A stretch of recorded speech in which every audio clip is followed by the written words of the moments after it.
지금 아멘하신 분들에게 하나님의 더 큰 은혜가 임하게 될 줄 믿습니다. 하나님 지금도 예배자들을 찾고 계세요. 우리 주님께서 사마리아인에게 찾아가서 예배의 민주화를 시키면서 아주 이런 유명한 말씀을 하셨는데, 요한복음 4장 23절에서 24절 말씀을 보면 하나님께 참으로 예배하는 자들은 신령과 진정으로 예배할 때가 오나니 지금이 곧 그때라. 아버지께는 자기에게 예배하는 자들을 찾으시니라. 하나님의 영이시니 예배하는 자가 신령과 진정으로 예배를 드려야 된다고 말씀하셨고, 매일매일 예배에 집중했던 사도 바울의 입술을 통해서 다시 한번 예배의 중요성에 대해서 강조하고 있는데, 로마서 12장 1절에 2절 말씀을 보면, 그러므로 형제들아 내가 하나님과 모든 자비하심으로 너희를 권하노니 너희 몸을 하나님 기뻐하시는 거룩한 선제사를 드리라. 이는 너희의 들을 영적 예비니라. 너희는 이 세대 분받지 말고 오직 마음을 새롭게 함으로 변화를 받아 하나님의 선하시고 기뻐하시고 온전하신 뜻이 어디에 있는지 예배를 통해서 신앙의 안목을 활짝 열어주셔서 그 뜻을 발견하게 된다고 바울은 말씀하고 있습니다. 그래서 하나님께서 이스라엘 백성들에게, 아니 우리에게 예배 한번 잘 드리면 내가 주는 것은 세상에 주는 것 같지 아니한 하늘에 속한 신령한 복이 임한다고 약속하고 있습니다. 출애굽기 20장 24절 말씀을 보면 내게 도단을 쌓고 그 위에 너희 양과 서로 너희 번제와 화목제를 드려라. 물은 내 이름을 기념하는 것에 내가 강림하여 복을 주리라 약속하신 그 약속의 말씀이 이루어지는데, 그 대표적인 예배 한번 잘 드려 수지 받은 사람이 누구인가 하면 역대하 1장 6절에 12절 말씀에 솔로몬이 수지 받은 장본이라고 말씀하고 있어요. 여호와 폐막 앞에 있는 무단에 이르러 1000개의 생로 번제를 드렸더라. 이 밤에 하나님께 솔로몬에게 나타나서 이르시되 내가 내게 무엇을 줄고 너는 구하라. 솔로몬이 하나님께 여짜오되 주께서 내 아비 다윗에게 큰 은혜를 베푸시고 나로 대신하여 왕이 되게 하셨사오니 주 여호와의 영혼컨대 내 아비 다윗에게 허한 것을 이제 굳게 없어서 내게 지혜와 지식을 주사 이 백성 앞에 출입하게 하옵소서. 이렇게 티끌같이 많은 주의 백성들을 누가 능히 재판하리까. 여호와께 솔로몬에게 이르시되 내가 부나 제물이나 존영이나 언시의 생명나라를 구하지 아니하고 내 백성을 치료하기 위해서 지혜와 지식을 구하였으니, 그러므로 이제 내가 내게 지혜와 지식을 주고 부와 재물과 존영도 함께 주신다고 하신 그 약속의 말씀이 저와 여러분들의 삶 가운데, 인생 가운데, 사역 가운데 바른 신뢰에 반드시 표적과 학적으로 나타나게 될 줄 믿습니다. 그래서 예배 한번 잘 들어서 어제나 오늘이나 영원토록 동일하신 그 주님을 만나기만 하면 여러분들이 변해서 새 사람이 되어서 제2의 인생, 제3의 인생을 다시 시작하게 된다고 성경은 말씀하고 있습니다. 우리가 인생을 살아가다 보면 앞에는 홍해가 가로막혀 있고 뒤에는 내국의 군대가 따라오는 내 힘과 능력으로 도저히 감당하지 못할 때 하나님께서 우리에게 이런 이루의 말씀을 하고 계세요. 출애굽기 14장 13절에서 14절 말씀을 보면 모세가 백성에 고하여 이르기를 너희는 두려워하지 말고 오늘날 여호와께서 너희를 위하여 행하시는 구원을 보라. 너희가 오늘 본 애굽 사람을 영원히 보지 아니하리니 여호와께서 너희를 위하여 싸우시리니 너희는 가만히 있을지어다. 할렐루야. 이렇듯이 내 힘과 능력으로 도저히 감당하지 못하는 일들이 찾아올 때 하나님께서 고린도서 4장 8절에 9절 말씀을 통해서 우리가 사방으로 국제 싸움을 쌓이지 아니하고 답답한 일을 당하여도 낙심하지 아니하고 핍박을 받아도 버림받지 아니하고 꺾을틈을 당하여도 망하지 않게 된다고 하신 그 약속의 말씀이 저와 여러분들의 삶 가운데 그대로 이루어지게 될 줄 믿습니다. 우리가 성경을 자세히 읽어보면 창세기 1장과 2장 말씀에 우리와 하나님과의 관계의 정체성에 대해서 이렇게 말씀하고 있어요. 창세기 1장 27절에 28절 말씀을 보면 하나님이 하나님의 형상대로 사람을 창조하시되 남자와 여자로 창조하시고 그들에게 복을 주시며 이르시되 생육하고 번성하여 땅에 충만하라. 땅을 정복하라. 바다의 고기와 공중의 새와 땅에 움직이는 모든 생물들을 다스리시는 능력을 주셨다고 말씀하고 있습니다. 창세기 2장 7절 말씀을 보면 하나님이 흙으로 사람을 지으시고 그 코에 생기를 불어넣으시니 사람이 생명이 되었다고 말씀하고 있습니다. 시편 기자는 창세기 1장과 2장 말씀을 인용하면서 우리와 하나님과의 관계에 대해서 4번에 걸쳐서 말씀하고 있는데, 첫 번째 시편 2편 7절 말씀을 보면 나 여호와가 내 영을 전하노라. 너희는 신들이며 오늘날 내가 너희를 낳았다고 표현하고 있습니다. 그러면서 너희를 내 아들과 딸들이라고 표현하고 있고, 두 번째 시편 80편 6절 말씀을 보면 나 여호와가 말하노라. 너희는 신들이며 다 지존자의 아들과 딸들이라고 표현하고 있고, 세 번째 시편 139편 13절 말씀을 보면 주께서 내 장부를 지으시며 내 모태에서 나를 조직하셨다고 말씀하셨고, 마지막 네 번째 시편 139편 16절 말씀을 보면 나의 형질이 이르기 전에 주의 눈을 보셨으며 나의 정한 날이 되기 전에 주의 책에 다 기록이 되었다고 말씀하고 있습니다. 우리 주님께서도 모세의 길과 선지자의 길과 시편에 등통했기 때문에 창세기 1장과 2장 시편 기자의 말씀을 인용하면서 우리와 하나님과의 관계에 대해서 이렇게 결론을 내려주시거든요. 요한복음 10장 34절 35절 말씀을 보면 너희는 신들이며 다 지존자의 아들과 딸들이라고 표현하면서 너희 율법에 기록한 바 내가 너희를 신이라 하지 아니하였느냐. 성경은 폐하지 못하나니 하나님의 말씀을 받은 사람들을 신적인 존재, 영적인 존재라고 표현하고 있어요. 그래서 우리가 육신적인 존재, 정신적인 존재, 영적인 존재를 가지고 있는데, 최초의 인간 아담과 하와가 범죄한 이후에 하나님의 영이 우리 육체 가운데 떠났다고 말씀하고 있습니다. 그 이유가 무엇인가 하면 창세기 6장 5절 말씀에 자세히 기록하고 있는데, 사람이 죄가 세상에 관영한가 그 모든 계획과 생각이 항상 악한 것뿐임을 아시고 사람 지으셨음을 한탄하신 다음에 창세기 6장 3절 말씀에 여호와께서 그들에게 이르시되 나의 영이 그들과 함께하지 아니하리니 이는 그들이 육체가 됨이라. 그러나 그들의 날은 120년이 될 것이라고 말씀하셨어요. 그래서 하나님의 영이 우리 육체 가운데 떠난 다음에 우리가 육신적인 존재, 정신적인 존재로 남아있기 때문에 하나님과 소통이 이루어지지 않고 하나님의 소리, 영의 소리는 잘 들리지 않지만 세상의 소리는 너무나 잘 들린다는 거예요. 그래서 하나님께서 전략을 바꾸셔서 이사야 선지자의 입술을 통해서 첫 번째 아담을 지으실 때 그 코에 생기를 불어넣으셨던 하나님의 영을 부어주게 될 것이다. 그 예언의 말씀을 하신 거예요. 이사야 32장 15절 말씀을 보면 마침내 성령을 위에서부터 부어주리니 광야가 아름다운 밭이 되고 아름다운 밭이 살림으로 변하게 될 것이다. 이 예언의 말씀하셨고, 두 번째 여러분들이 잘 알고 있는 요엘 선지자의 입술을 통해서 요엘서 2장 28절에 29절 말씀을 보면 그 후에 내 신을 남종과 여종들에게 부어주리니 너희 자녀들은 장래일을 말할 것이며 너희 젊은이는 한 상을 보고 너희 늙은이는 꿈을 꾸게 될 것이라. 그 후에 내가 나의 남종과 여종들에게 하나님의 영을 부어주신다고 약속하시고, 우리 주님께서도 그분이 오시는 것이 너무나 중요하기 때문에 공생의 마지막 부분에 가서 도에서 진리의 성령에 대해서 4번에 걸쳐서 제자들에게 가르치기 시작하는 거예요. 첫 번째 가르치는 장면이 요한복음 14장 16절에 18절 말씀을 보면 내가 아버지께 구하겠으니 그가 또 다른 보혜사를 너에게 주사 영원토록 너희와 함께 있게 하시리니 저는 진리의 영이라. 이 세상은 능히 저를 받지도 못하는 보지도 못하고 알지도 못함이라. 그러나 너희는 저를 아나니 저는 너희와 함께 보아하시며 또 너희 속에 계시겠으니라. 내가 너희를 보아와 버려두지 아니하고 너희에게 올 것이다. 말씀하시고, 두 번째 요한복음 14장 26절 말씀을 통해서 보혜사 곧 아버지께로부터 너에게 보내실 성령, 그가 너에게 모든 것을 가르치시고 내가 말한 모든 것을 생각나게 하실 것이라.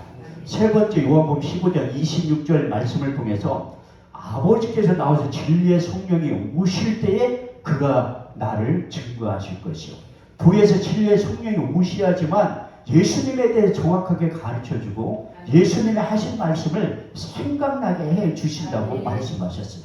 그런데도 제자들이 깨닫지 못하니까 마지막 요한복음 16장 7절에 9절 말씀을 통해서 내가 실상을 말하노니 내가 떠나가는 것이 너희에게 유익이라. 가면 내가 보혜사를 너희에게 보내리니 그가 와서 죄에 대하여 의에 대하여 심판에 대하여 이 세상을 책망하시리라. 죄에 대하여 너희가 나를 믿지 아니하며 의에 대하여 내가 아버지 가서 너희가 나를 다시 보지 못하니 심판에 대하여라면 이 세상 임금이 심판을 받았느니라. 4번에 걸쳐서 보혜사 진리의 성령에 대해 말씀하셨는데 제자들이 전혀 깨닫지를 못하니까 요한복음 16장 13절 말씀을 통해서 결론을 이렇게 내려주신 거예요. 그리하여 진리의 성령이 오시면 너희를 모든 진리 가운데로 인도하시리니 그가 스스로 말하지 않고 오직 듣는 것을 말하시며 장래일을 너희에게 알려주시겠다고 말씀하고 있습니다. 그분이 오시는 게 너무나 중요하기 때문에 우리 주님께서 십자가에 죽으시고 4일 만에 부활하셔서 40일 동안 이 땅에 육신의 몸과 부활의 몸을 입고 계실 때에 사도행전 1장 3절 말씀을 보면 해 받으신 후에 친히 사심을 나타내사 40일 동안 저에게 보이신 하나님의 나라에 대해서 말씀하실 때 또 성령에 대해서 언급하고 있어요. 심지어 요한복음 20장 21절에서 22절 말씀을 보면 너희에게 평강이 있을지어다. 아버지께서 나를 보내신 것 같이 나도 너희를 보내느라. 이 말씀을 하시며 저희를 향하여 숨을 내쉬며 가라사대 성령을 받으라. 나의 영을 받으라. 나의 숨을 받으라고 외치신 다음에 사도행전 1장 4절의 5절 말씀을 보면 사도와 같이 보이사 저에게 분부하여 가라사대 예루살렘을 떠나지 말고 너희에게 아버지의 약속하신 것을 기다려라. 요한은 물로 세례를 베풀었으나 너희는 몇 날에 못돼 성령으로 세례를 받게 될 것이다. 이 말씀을 가지고 승천하신 것. 그때 예수님의 제자들이 120명의 사람들을 모여서 마음을 같이하여 전혀 기도에 힘썼을 때 오늘 본문 말씀에 오순절에 성령이 임하기 시작한 거예요. 오순절날 이미 이름에 저희가 다 같이 한 곳에 모였더니 호련히 하늘로부터 급하고 강한 바람 같은 소리가 있어 저희 앉은 온 집에 가득하며 불의 여같이 갈라지는 것이 저에게 보여 각 사람 위에 임하여 있더니 저희가 다 성령의 충만을 받고 성령이 말하게 하심을 따라 다른 언어로 말하기 시작하니라. 그때의 경건한 유대인들이 천하 각국으로 나와서 예루살렘에 우고하던 큰 소리가 나며 큰 무리가 모여 소동하여 가로되 보라 이 말하는 사람들이 다 갈릴 사람들이 아니냐. 우리의 각 사람이 남고 방언으로 듣게 되면 어찌 되리뇨. 우리는 다 바데인가 메데인가 엘렘인가 메소포타미아 본도 아시아 부르길라 밤빌리아 애국과 및 구레네에 가까운 리비아 여러 지방에 사는 사람들과 로마로부터 나거든 유대인과 유대교에 들어온 사람들과 그레데인과 아라비아인들이라.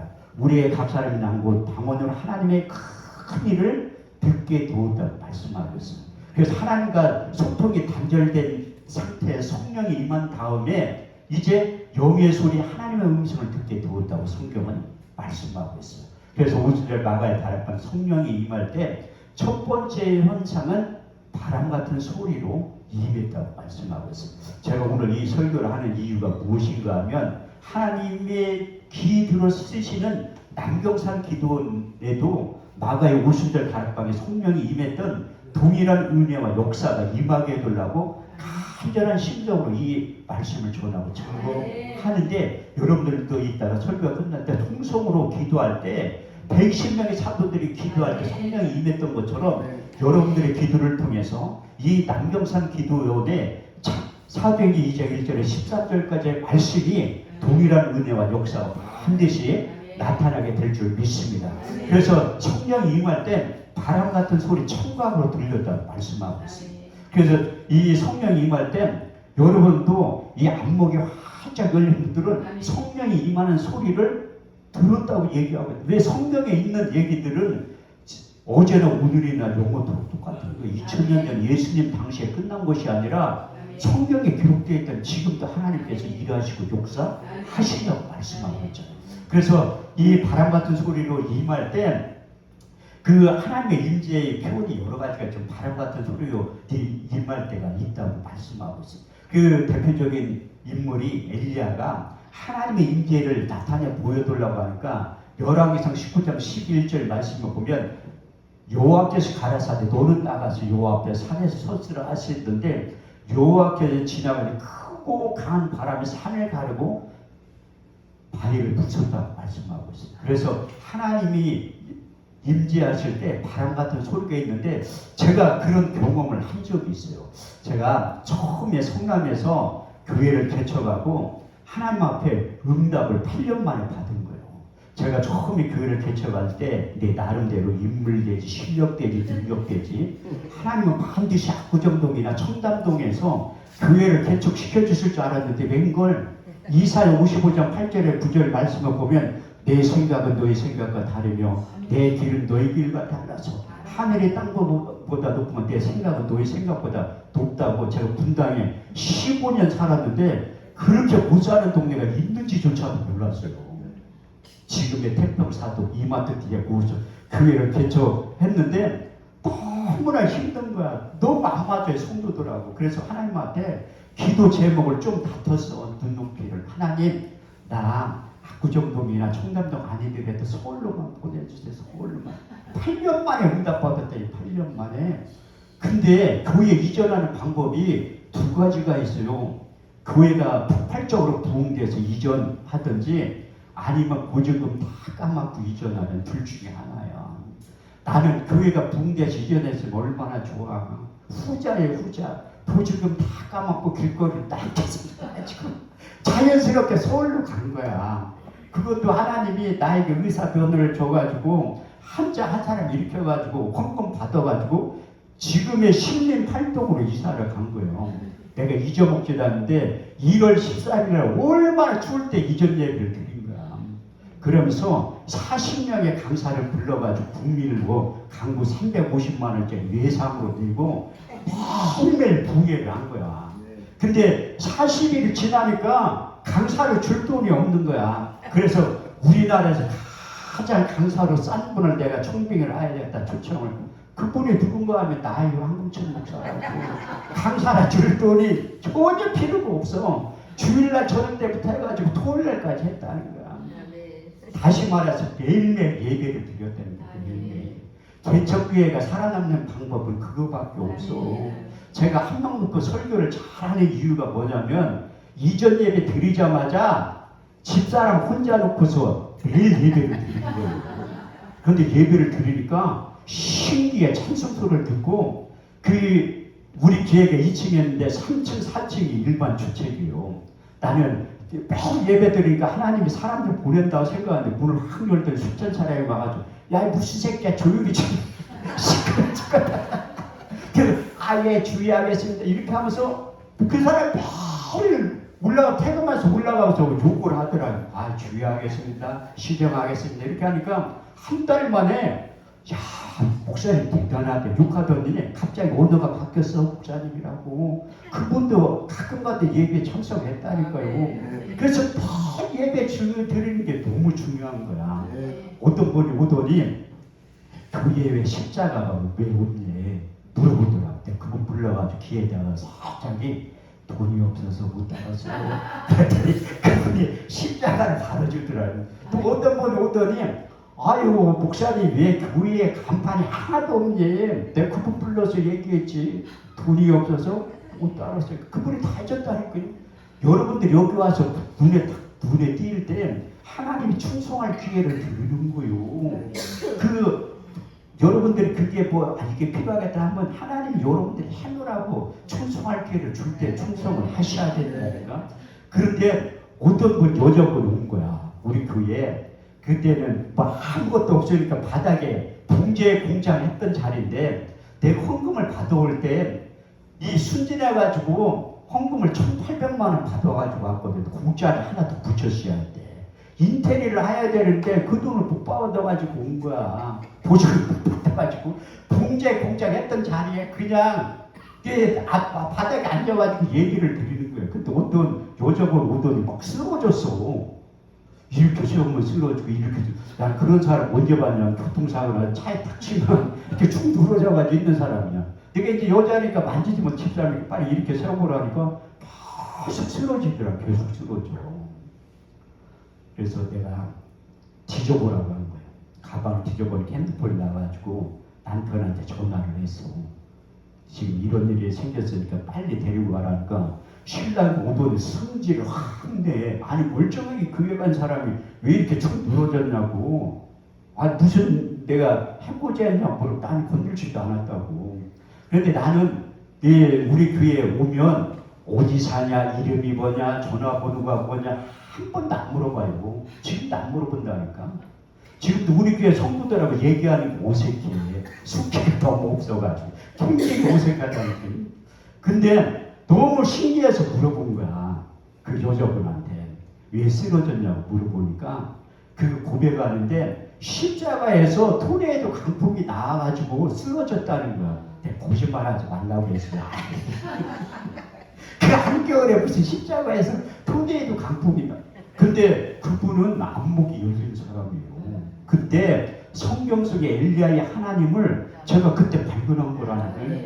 두 번째 성령이 임할 때 불의 여같이 갈라지는 것이 저에게 보여 각 사람 위에 임하여 있다고 말씀하셨어요. 그래서 신앙이 안 활짝 열린 사람들은 그 성령이 임할 때 불로 임한다는 것을 보게 됐다는. 불하면 하나님의 임재를 뜻해요. 출애굽기 3장 2절 말씀에 처음으로 모세가 하나님의 봤을 때 떨기나무 가죽 가운데 불이 붙었으나 사라지지 않았다고 말씀하셨어요. 시내산에서 저도 시내산 가봤는데 아무것도 없더라고요. 나무도 없고 풀도 하나도 없어. 그런데 출애굽기 19장 18절 말씀을 보면 여호와의 사자가 시내산에 강림하실 때 안개가 쫙하니 불 가운데서 여호와께서 강림하셨다고 말씀하셨어요. 그 불하면 하나님의 임재를 뜻하는 거예요. 솔로몬 성전을 다 짓고 난 다음에 기도한 거예요. 이스라엘 백성들 세워놓고 솔로몬이 기도할 때 불이 떨어졌다고 얘기하고 있다는 거예요. 저도 이렇게 월요일날부터 집회를 인도하고 있는데 불이 언제 떨어져가 소방차가 어제는 오늘이라 내가 기대하는데 한 번도 안 오더라고. 오관성 목사님은요 한참 성령 충만한 집회를 할 때 누가 그 위에 불이 붙었는 줄 알고 119에 신고를 했대요. 그런데 나는 오관성 목사님의 영역이 아직 안 된 거야. 내가 집회를 하는 기도원마다 그 위에 가면서 소방차가 올 줄 알고 기대를 하는데 한 번도 온 적이 없어. 솔로몬은 기도하다 불을 떨어뜨렸다는 거예요.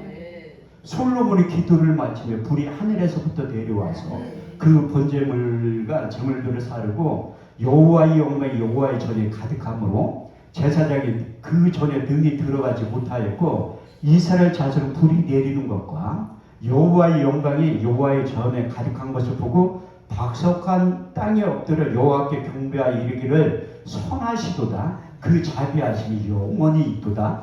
그렇게 표현하고. 그래서 솔로몬이 기도할 때 불이 내려왔는데 엘리야도 기도할 때 불이 막 떨어지더라고요. 그 이방신들하고 능력대가를 펼칠 때 한번 생각을 해봐요. 요즘 말로 표현하면 저도 갈멜산 가봤지만 그 꼭대기에서 박수무당 850명하고 한 명하고 능력대가를 펼친 거야. 아니 850명. 지금 제가 그 대전의 아름다운 기도원 작년에도 집회하고 왔는데 올 7월 초에 또 가거든요. 집회하러. 거기에 가면 굿당이 5개가 있어요.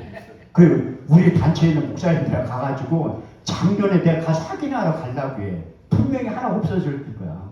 제 평생의 소원이 그 동학사 입구에 있는 그 굿당을 다 무너뜨리는 거예요. 왜? 나 처음에 그 대전 아름다운 기도원 설교에서 얼마 지나지 않아 설교하러 오라고 할 때 나는 설교하러 오라고 하면 일찍 간다니까요. 가서 동태를 살펴. 그래서 위에까지 올라와 보니까 뭐 깽거래 소리가 나. 보니까 굿당에 붙하고 있어. 나는 밑에서 설교하고 거기서 왜냐면 그 엘리야가 그 이방 선지자가 등록대를 하는 그 표현이 재혼이 된 거예요. 그래서 우리나라의 유명한 무당들이 동학사를 제가 왜 동학사를 잘하냐면 고향이 대전이라니까요. 그래서 잘 아는 거야. 또 어디냐 태백산 출신들이 무당 출신 많어. 내가 자연 대신방 하나님 한참 다니라고 할 때 태백산에 가는 거야. 지금 청량리에서 밤 12시에 출발하는 무궁화가 없어졌는데 그때 12시에 하고 태백산 역에 내리니까 새벽 2시 40분이다. 택시를 타고 태백산구 앞에까지 가자고 하니까 택시 운전사가 나한테 무당이냐 물어보더라고요. 그 새벽에 태백산에. 근데 가고 싶더라고요. 가고 싶어가지고 올라가서 보니까 2시간 동안 올라갔더니 그 천재단 있어요. 그 천재단 밑에 졸이 있더라고. 옛날에 전국체전이었고 한때 거기에 서가 공수하는 그 불. 그러니까 그 이방 사람들은 거기에 유명한 산이니까 거기서 하는 거지. 그 딱 천재는 가니까 누가 2명 있어. 여자들이 보니까 무당들이야. 내가 쑥 들어가니까 깜짝 놀랐더라. 그분들이 내려갔어요. 기도하다 말고 갔어. 왜냐하면 나는 요한일서 4장 4절 말씀을 보면 내 안에 계신 이가 이 세상에 있는 이보다 크기 때문에 내게 믿는 자들은 표적이잖아요. 귀신을 쫓아내요. 내가 그 신학교 1학년 때 우리 부모가 유명한 무당이었어요. 이 무당들은 돈 냄새를 귀신같이 맡죠. 왜? 귀신이 그 안에 있기 때문에 돈 냄새를 많이 맡는 거라. 우리 엄마가 그 감도한 말기로 서울에 있다가 대전으로 내려간 거예요. 아무리 봐도 고모가 쫓아올 것 같더라고. 부타자고. 내 누나한테 사실대로 얘기한 거예요. 그때 내 신학교 1학년 때요. 귀신은 부르는 건 쉬운데 쫓아내는 건 너무 힘들다고 하니까 그게 기억에 남은 거야. 고모가 찾아왔다가 나한테 전화를 해서 구슬을 하기로 했대. 그래서 전화 왔는데 그 굿할 때 나한테 전화를 하라고. 내가 그때 당시에 판교 살 때인데 10만원 택시비 주고 불러가지고 내려간 거예요. 근데 박수무당 2명하고 고모하고 왔는데 그 굿하려고 사가져온 걸 놓고서 다 도망갔어. 신학교 1학년짜리가 뭐를 알아? 아무것도 모르는지. 아니 그게 믿는 자들에 따른 표적 5가지가 나타났다는 거예요. 과감은 16장 17절에 18절 말씀을 보면 믿는 자들의 이름 표적이 따르리니 저희가 내 이름을 귀신을 쫓아내며 새 방언을 말하며 벽을 집으며 무슨 독을 마실지라도 해를 받지 않은 병든 사람에게 손을 얹은즉 나으리라. 그 신학교 1학년짜리에도 그 용한 무당을 쫓아낸 거예요. 왜? 그 약속의 말씀도 저는 믿은 거야.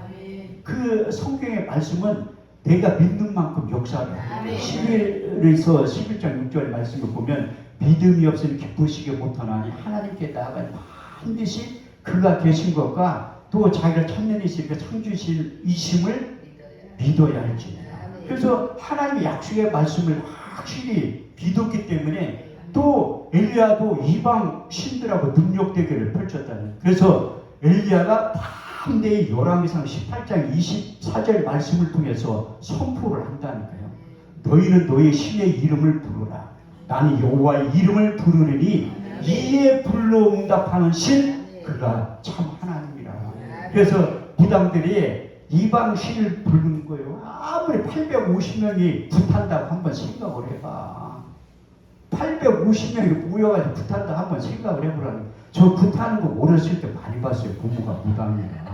아니 2-3사람이 해도 뭐 신기한데 850명이 해가지고 굿한다. 그게 성경이 그 굿하는 거랑 똑같은 거라는 거예요. 근데 불이 안 내려와. 불이 가짜는 표가 난다는 거야. 아무리 해도 기도를 하고 난리를 해도 안 내려와.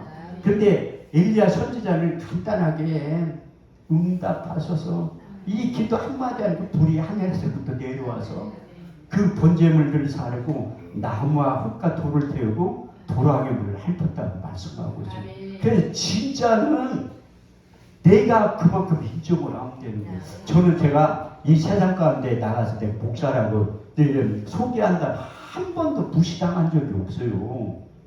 나는 목사의 자존감을 상당히 강조하는 목사 중에 한 사람이에요. 그래서 이번에도 우리 교단에 목사 보시 대상자 있는 분한테 목사의 자존감에 대해서 내가 개인적으로 설교를 했다니까요. 아니 자기 목사의 자존감이 있어야지 하나님도 인정하고 다른 사람들도 인정하는 건데 내가 타 교단에 있을 때 거기는 큰 교단이랑 그 목사 안수를 받는데 혼자 와 이상하게.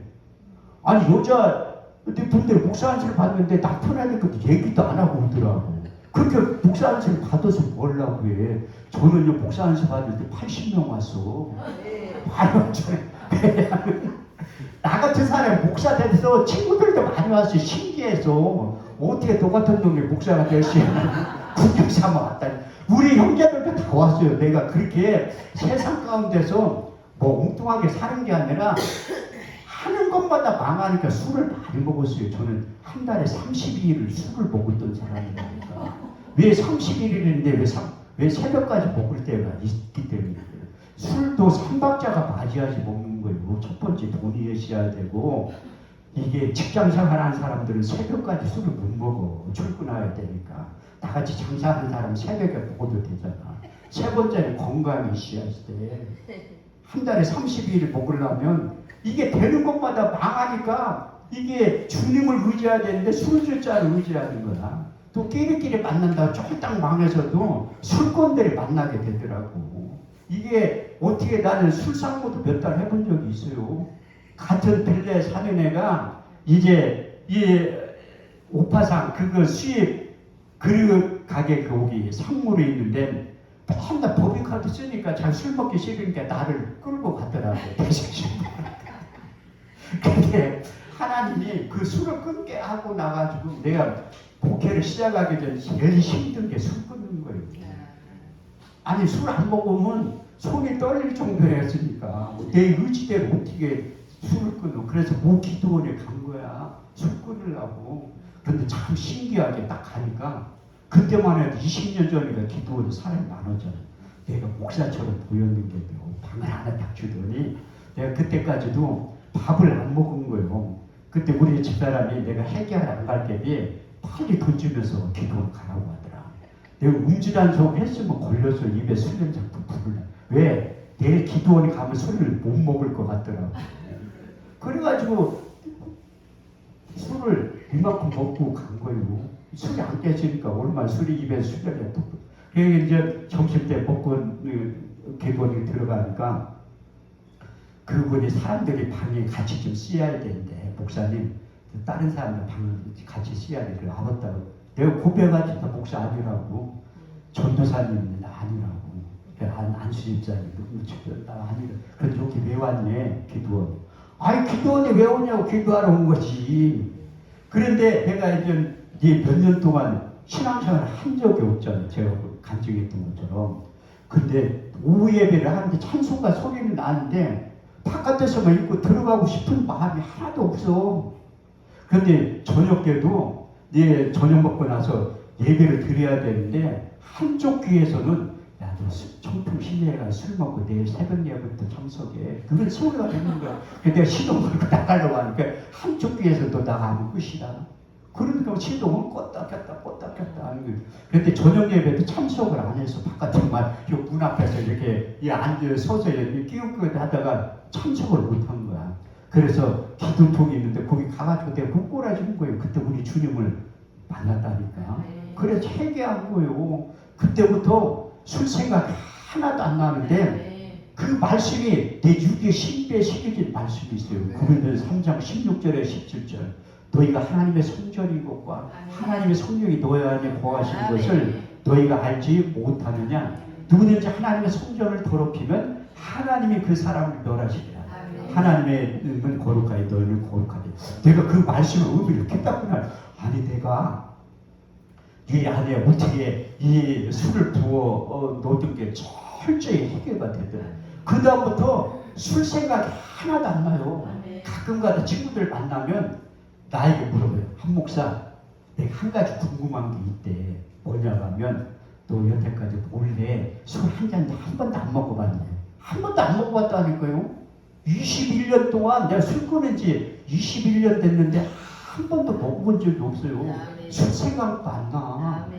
그게 기적이라는 거예요. 그래서 내가 목사 안수 받을 때 친구들하고 누나가 다 왔다니까요. 우리가 가족 모임이 다 돼. 7년만 돼 바쁘니까 보이질 않는데 신기해서 온 거야. 신기해서.